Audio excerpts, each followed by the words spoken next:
സച്ചേട്ടൻ പോയിക്കോ. ഞാനേ ഒരു ഓട്ടോയോട് വരാൻ പറഞ്ഞിട്ടുണ്ട്, അതിൽ പോയിക്കോളാം. അതെന്താ നിന്റെ വണ്ടിക്ക് എന്ത് പറ്റി? അതിന് ചെറിയൊരു തകരാറ്, ഇടയ്ക്കിടയ്ക്ക് നിന്ന് പോവാ.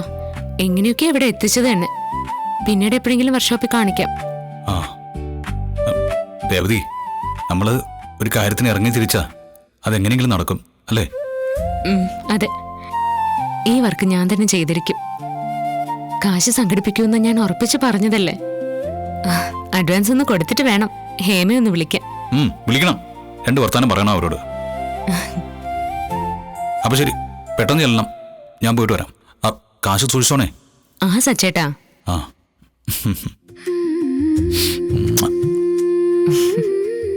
പോയിട്ട് വരാം.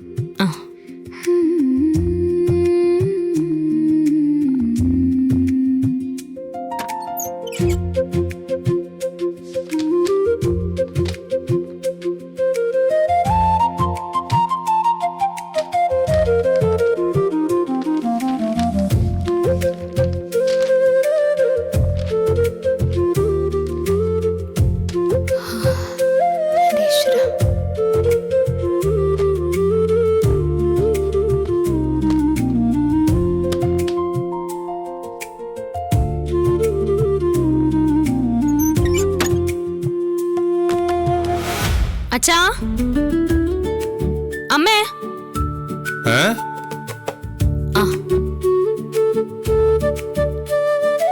അച്ഛാ, എന്താ പോലെ നല്ല സന്തോഷത്തിലാണല്ലോ? അതെ അച്ഛാ, ഞാൻ വലിയ സന്തോഷത്തിലാ.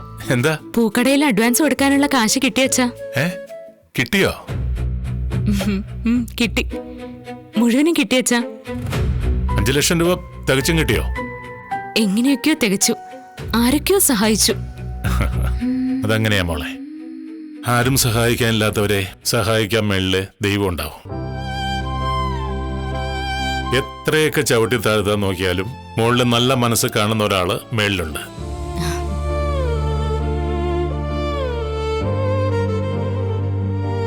മോളെ നോക്കിക്കോ, ഇനി അങ്ങോട്ട് മോൾക്ക് വെച്ചടി കയറ്റായിരിക്കും. ഇതൊരു വലിയ തുടക്കാവട്ടെ അല്ലേ? മതി മതി, നിനക്കിത് എവിടെ കൊണ്ടുപോയി കൊടുക്കാനുള്ളതല്ലേ? ആ അതെ അമ്മ. അച്ഛാ, ഞാനേ പൂക്കടയിൽ പോയി അഡ്വാൻസ് കൊടുത്തിട്ട് വരാം. ചെല്ല. പിന്നെ കാശ് സൂക്ഷിക്കണേ, ശ്രദ്ധിച്ചോണം. ശരി അച്ഛാ. അമ്മ വരട്ടെ.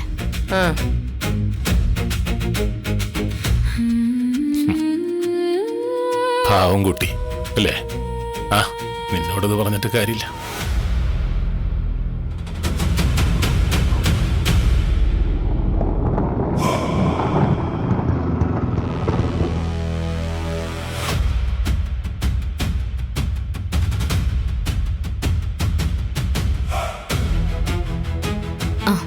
ചേട്ടാ പോവാം.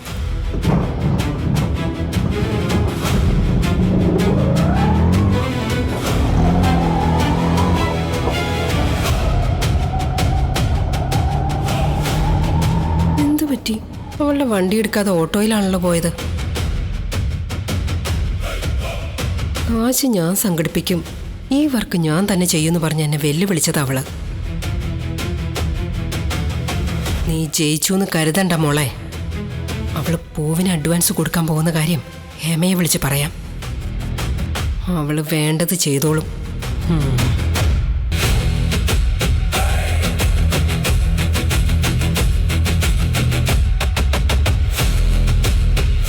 നിങ്ങൾ രേവതിക്ക് ഓർഡർ കൊടുത്തപ്പോ ഞാൻ പറഞ്ഞതാ, ഈ വർക്ക് ചെയ്യാനുള്ള കപ്പാസിറ്റി അവൾക്കില്ലാന്ന്.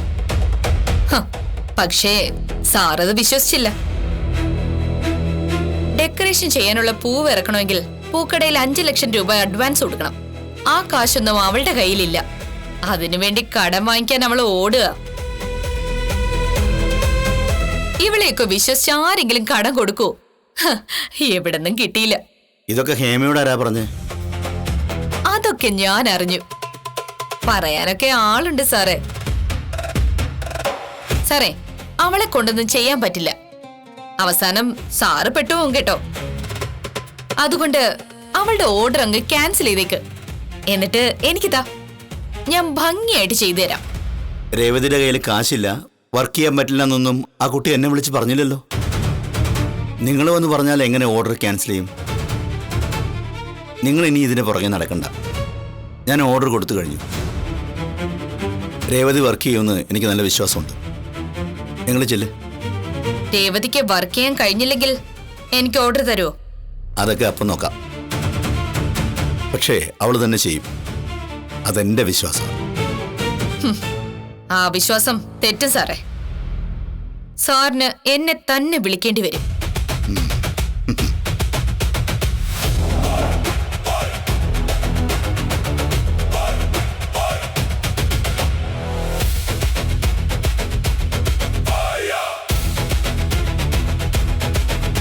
അജേഷേ, മാഡം, അദ്ദേഹത്തിന് അവളെ വിശ്വാസം എന്നാ പറഞ്ഞേക്കുന്നേ. നമുക്ക് നോക്കാം. എന്തായാലും അവൾ ഈ വർക്ക് ചെയ്യില്ല. ഞാൻ തന്നെ ചെയ്യും.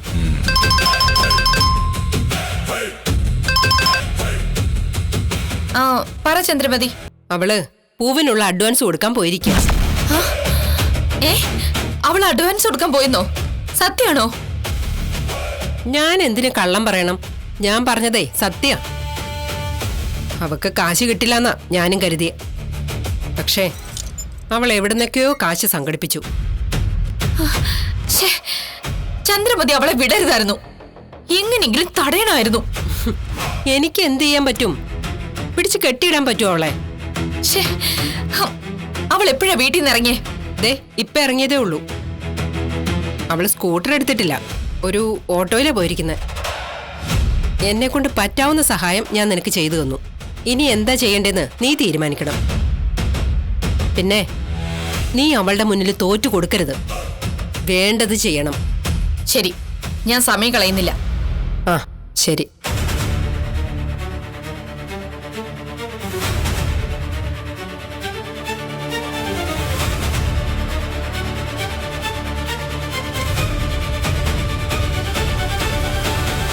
ദേ അവൾ അഡ്വാൻസ് കൊടുക്കാനുള്ള കാശുമായിട്ട് വീട്ടിൽ നിന്ന് പൂക്കടയിലേക്ക് പോയിട്ടുണ്ട്. അവൾ അവിടെ അഡ്വാൻസ് കൊടുക്കരുത്. ആ കാശ് തട്ടിയെടുക്കണം. അഡ്വാൻസ് കൊടുത്തില്ലെങ്കിൽ അവര് പൂ ഇറക്കി കൊടുക്കില്ല. അവൾക്ക് ആ വർക്ക് ചെയ്യാൻ കഴിയില്ല. അങ്ങനെ ആ ഓർഡർ എനിക്ക് കിട്ടും. അവള് ഒരു ഓട്ടോയിലാ വരുന്നേ. അവള് പൂ വാങ്ങുന്ന പൂക്കട നിങ്ങൾക്കറിയാലോ. അതിന്റെ പരിസരത്ത് പോയി വെയിറ്റ് ചെയ്യ്. അവള് ഓട്ടോയിൽ നിന്ന് ഇറങ്ങുമ്പോ കാശ് കൈക്കലാക്കണം. നിങ്ങൾ പെട്ടെന്ന് ചെല്ല്. ശരി മാഡം. വാ.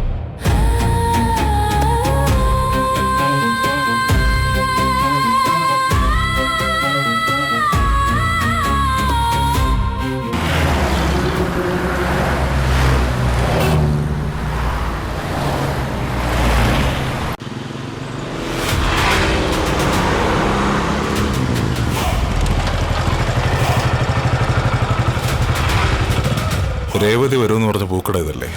അതെ, നമുക്ക് ഇവിടുന്ന് കുറച്ച് മാറി നിൽക്കാം. അവൾ ആ വഴിക്കാ വരുന്നത്. നമുക്ക് അങ്ങോട്ട് പോവാം.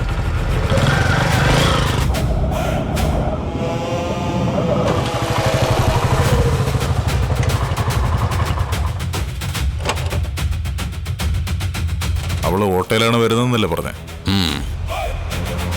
അതെ. അതേ ഒരു ഓട്ടോ വരുന്നുണ്ട്.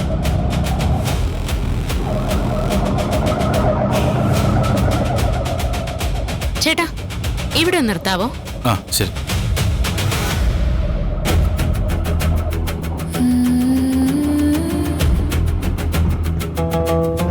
ദാ.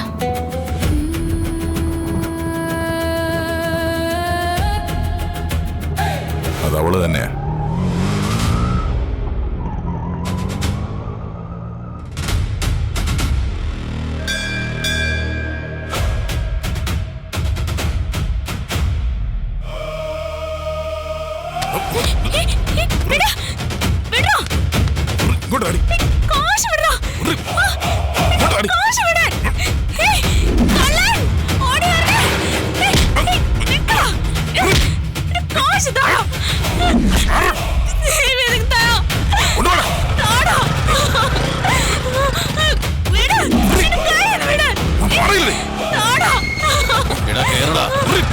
വേഗം കയറാൻ.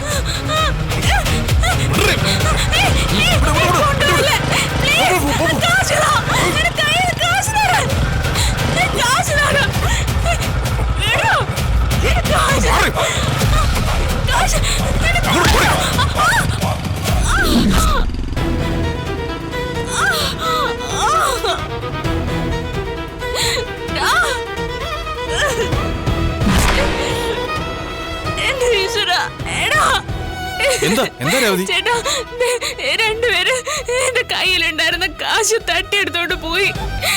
ചേട്ടന് ഞാൻ അഡ്വാൻസ് തരാൻ വേണ്ടി കൊണ്ടുവന്ന കാശ അവന്മാര് കൊണ്ടുപോയത്. എന്റെ ദൈവമേ, ചേട്ടാ എന്തെങ്കിലും ഒന്ന് ചെയ്യ. അത് രേവതിയല്ലേ? ചേട്ടാ ഒന്ന് വണ്ടി നിർത്തിക്കേ.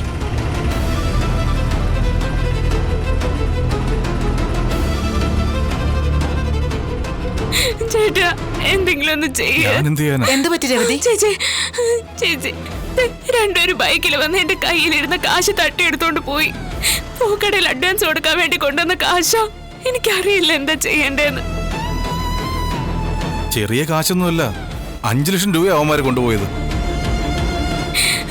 തിന്നാതെയും കുടിക്കാതെയും ഞാനും സച്ചേട്ടനും കൂടി കൂട്ടി വെച്ചതും ആരോടൊക്കെയോ കടം മേടിച്ചും കൊണ്ടുവന്ന കാശ. അത് അവന്മാര് കൊണ്ടുപോയത്. എങ്കിൽ പിന്നെ പോലീസ് സ്റ്റേഷനിൽ ഒന്ന് വിളിച്ച് പറ നിങ്ങള്. ഞാൻ വിളിച്ചോളാം. അയ്യോ ചോര, കൈക്കെന്ത് പറ്റി? മുറിവ് പറ്റിയിട്ടുണ്ടല്ലോ. രേവതി റോഡിൽ വീണായിരുന്നു, അവന്മാര് തള്ളിയിട്ടതാ. എങ്കിൽ പിന്നെ വാ, നമുക്ക് ഹോസ്പിറ്റലിൽ പോകാൻ രേവതി. വേണ്ട ചേച്ചി, എങ്ങനെയെങ്കിലും അവന്മാരെ പിടികൂടണം. എന്റെ കാശ് തിരികെ മേടിക്കണം. അത് നമ്മൾ എങ്ങനെ മേടിക്കാനാ? അതൊക്കെ പോലീസ് നോക്കിക്കോളും. പെട്ടെന്ന് പോലീസിനെ വിളിക്കേ, ഞങ്ങൾ ഹോസ്പിറ്റലിലേക്ക് പോവാം. വേണ്ട ചേച്ചി, വേണ്ട, സാരമില്ല, പോലീസ് നമുക്ക് ഹോസ്പിറ്റലിൽ പോവാം. ഹലോ, പോലീസ് സ്റ്റേഷൻ അല്ലേ?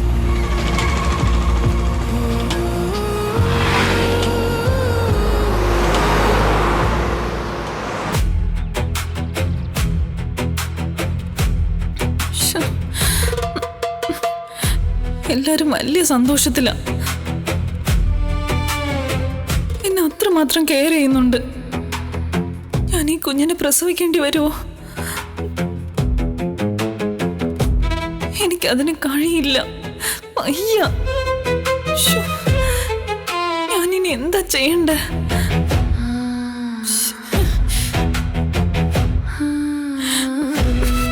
കഷ്ടം ഇത്. എന്റെ ഈശ്വര, ഞാനിനി എന്ത് ചെയ്യും?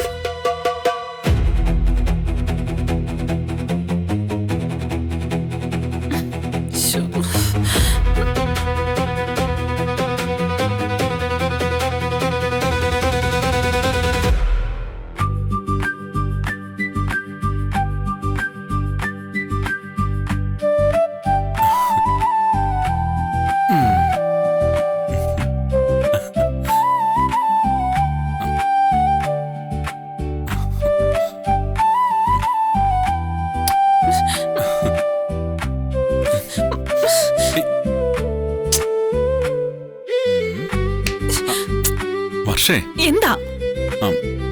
നിനക്ക് വേറെ അസ്വസ്ഥതകളൊന്നുമില്ലല്ലോ? ഉണ്ടെങ്കിൽ പറയണം കേട്ടോ. അയ്യോ, ദയവേത് നീ ഒന്ന് റെസ്റ്റോറന്റിൽ പോയി തരുമോ?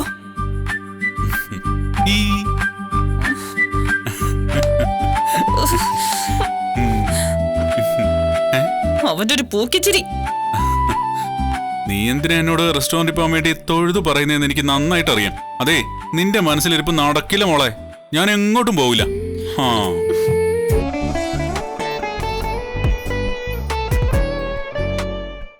അതെ, നിന്റെ മനസ്സിലിരിപ്പ് നടക്കില്ല മോളെ. ഞാൻ എങ്ങോട്ടും പോവില്ല. പക്ഷേ ഇങ്ങനെയുള്ള സമയത്ത് ഹസ്ബൻഡ് അടുത്ത് തന്നെ വേണം. എങ്കിലും നീ ഒറ്റയ്ക്കല്ല എന്നുള്ള തോന്നലൊക്കെ വരൂ. എനിക്ക് ഒറ്റയ്ക്ക് ഇരിക്കുന്നതാ ഇഷ്ടം. നീ ചെല്ലേ, ജോലിക്ക് പോ. നീ ഇങ്ങനെയൊക്കെ പറയുന്നുണ്ടെങ്കിലും ഞാൻ കൂടെ തന്നെ വേണമെന്നായിരിക്കും നിന്റെ മനസ്സിൽ, അല്ലേ? പക്ഷേ പക്ഷേ എന്താ പറ്റി? പക്ഷേ നീ ഓക്കെയാണോ? പക്ഷേ എന്താ പറ്റി? പക്ഷേ നീ ഓക്കെ അല്ലേ?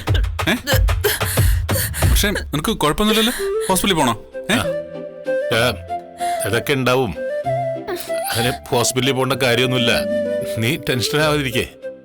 ചെല്ലേ, മുളകത്തിന്ന് കുറച്ചേരൊക്കെ എടുക്കാം. റെസ്റ്റ് എടുക്ക. ചെല്ലേ. എനിക്ക് കുഴപ്പമൊന്നുമില്ല അങ്കിൾ. എന്നെ ജോലിക്ക് പോകാൻ വിടുന്നില്ല. അതിന് കാരണമുണ്ടെന്ന് കരുതാം. ശ്രീകാന്ത് എന്തിനാ ജോലിക്ക് പോവാതെ ഇവിടെ നിൽക്കുന്നേ? ഞാൻ പറഞ്ഞിട്ട് കേൾക്കുന്നുമില്ല. ഇവനോട് ജോലിക്ക് പോവാൻ പറ അങ്കിൾ. അവൻ കുറച്ച് ദിവസം ഇവിടെ നിൽക്കട്ടെ മോളെ. അത് നല്ലതല്ലേ? നിങ്ങള് ഇപ്പൊ അച്ഛനും അമ്മയാവും പോവാ. വലിയ അനുഗ്രഹമല്ലേ അത്? നിങ്ങൾ രണ്ടുപേരും അതിന്റെ ഓരോ നിമിഷവും ശരിക്കും ആസ്വദിക്കണം.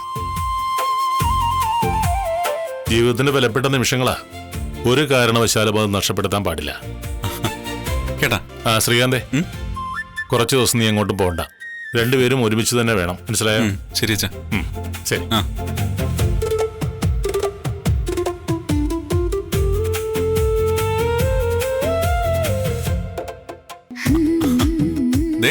അച്ഛൻ പറഞ്ഞു കേട്ടല്ലോ, അച്ഛനെ ധിക്കരിക്കാൻ പാടില്ല. അതുകൊണ്ട് ഞാൻ ഇനി എങ്ങോട്ടും പോകില്ല. പക്ഷേ നിന്റെ കൂടെ തന്നെ ഉണ്ടാവും.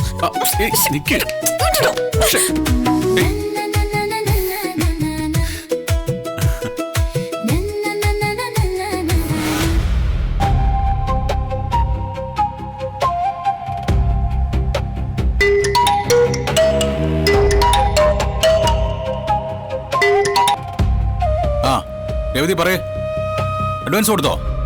സച്ചി, രേവതിയല്ല സംസാരിക്കുന്നത്. എന്റെ പേര് റീനെന്നാ. സച്ചിക്ക് എന്നെ അറിയില്ല. ഞാൻ ഹോസ്പിറ്റലിൽ നിന്നാ വിളിക്കുന്നേ. ഹോസ്പിറ്റലിൽ നിന്നോ? തന്റെ ഭാര്യ രേവതി പറഞ്ഞിട്ടാ ഞാൻ വിളിക്കുന്നേ. രേവതി ഇവിടെ കാഷ്വാലിറ്റിയിലുള്ളത്. കാഷ്വാലിറ്റിയിലോ?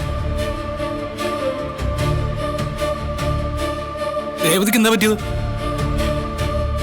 അവള് ഓട്ടോയില് പൂക്കടയിലേക്ക് പോവുമായിരുന്നു. പെട്ടെന്ന് രണ്ടുപേര് വന്ന് കയ്യിലുള്ള കാശ് തട്ടിയെടുക്കാൻ നോക്കി.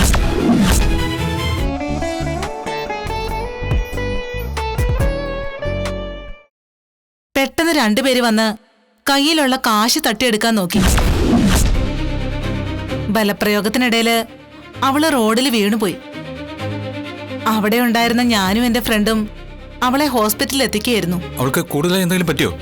ഇപ്പൊ എങ്ങനെയുണ്ട്? പേടിക്കാനൊന്നുമില്ല. കയ്യിൽ ചെറിയൊരു പരിക്കുണ്ട്. ഭാഗ്യത്തിന് കൂടുതലൊന്നും പറ്റിയില്ല. ഏത് ഹോസ്പിറ്റലിലാ ഉള്ളത്? ശരി ശരി, ഞാനിപ്പോ വരാം. അവളോടൊന്ന് പറഞ്ഞേക്കണേ. ശരി സാർ, എൻ്റെ ഭാര്യ ഹോസ്പിറ്റലാ. എനിക്ക് പെട്ടെന്ന് അവിടെ വരെ പോകണം. സാർ, അപ്പുറത്തൊരു ടാക്സി സ്റ്റാൻഡ് ഉണ്ട്. ഞാൻ അവിടെ ഇറക്കി തരാം. സാറ് വേറൊരു ടാക്സി പിടിച്ച് പോവോ? അതിനെന്താ, താൻ അവിടെ ഇറക്കിയാൽ മതി. ശരി സാർ.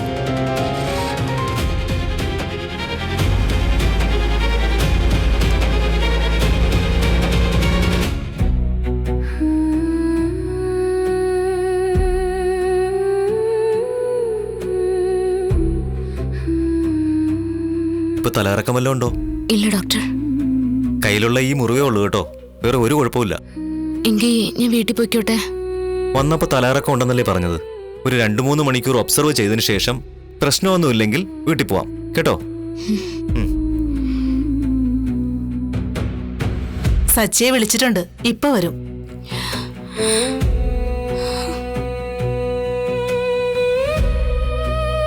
കരയാതെ മോളെ. പോട്ടെ രേവതി, സാരമില്ല.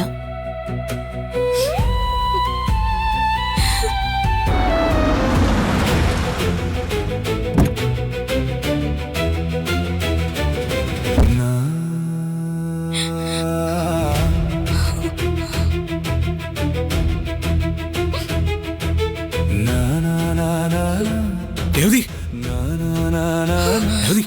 സച്ചേട്ടാ, വാ.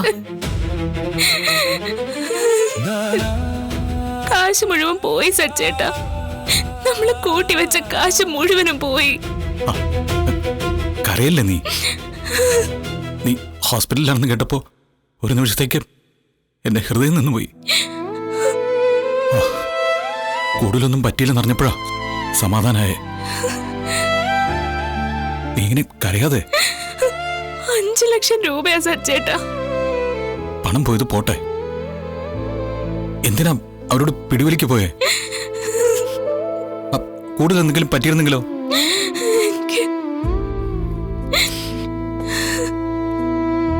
കൈക്ക് വലിയ മുറിവാണോ? ഇല്ല. വേറൊന്നും പറ്റില്ലല്ലോ? ഇല്ല സച്ചേട്ടാ. കൈ വേദനിക്കുന്നുണ്ടോ? എന്നെ പറഞ്ഞാ മതി, ഞാൻ തനിച്ചു വിട്ടു നിന്നെ. ഞാനും കൂടെ വരണമായിരുന്നു. ട്രിപ്പുണ്ടെന്നും പറഞ്ഞ് ഞാനങ്ങ് പോയി. ഞാൻ വന്നിരുന്നെങ്കിൽ ഇങ്ങനെയൊന്നും സംഭവിക്കില്ലായിരുന്നു. നീ എന്നോട് ക്ഷമിക്ക്. കാശിന്റെ കാര്യത്തിലും എനിക്ക് നിന്നെ സഹായിക്കാൻ പറ്റിയില്ല. എല്ലാം നീ ഒറ്റയ്ക്ക് സംഘടിപ്പിച്ചേ. ലീവ് എടുത്ത് ഞാൻ നിന്റെ കൂടെ തന്നെ വേണമായിരുന്നു. എന്തിനാ സച്ചേട്ടൻ ഇങ്ങനെയൊക്കെ പറയുന്നത്? മനസ്സുകൊണ്ട് എന്റെ കൂടെ ഉണ്ടായിരുന്നില്ലേ? 5 ലക്ഷം രൂപയാ ഞാൻ കൊണ്ട് തൊലച്ചത്. നമ്മുടെ മാത്രം കാശല്ലായിരുന്നു അതില്. പാവം നമ്മുടെ അച്ഛൻ നിന്ന് കാശുണ്ടായിരുന്നു. ദേവു ഫ്രണ്ടിന്റെ കയ്യിൽ നിന്ന് വാങ്ങിയ 1 ലക്ഷം രൂപ ഉണ്ടായിരുന്നു. ശമ്പളത്തിൽ നിന്ന് മിച്ചം പിടിച്ച കാശ് വരെ അവൾ എനിക്ക് തന്നു. എല്ലാം ഞാൻ ഒറ്റ കൊണ്ട് തോലച്ചു. ഞാൻ ശ്രദ്ധിക്കേണ്ടതായിരുന്നു. എല്ലാം എന്നെ തെറ്റാ. ഈ കരുതിക്കുട്ടി തൊലച്ചൊന്നും അല്ലല്ലോ. എല്ലാവരുടെയും കാശ് നമുക്ക് കൊടുക്കാം. കുറച്ച് സാവകാശം വേണമെന്നേ ഉള്ളൂ. നീ കരയാതെ.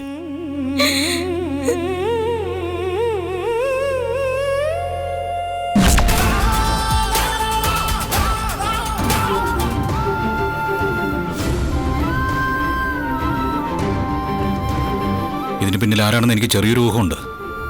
പോലീസ് പിടികൂടുന്നില്ലെങ്കിൽ ഞാനവരെ പിടികൂടും.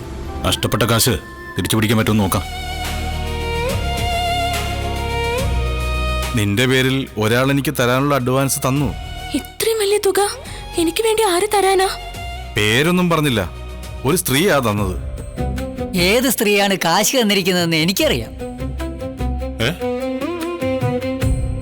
ഞാനൊരു ആക്ഷൻ പടത്തിലെ കുറച്ച് രംഗങ്ങൾ പറയാം. അപ്പോൾ നിങ്ങൾക്ക് ആളാരാണെന്ന് മനസ്സിലാവും.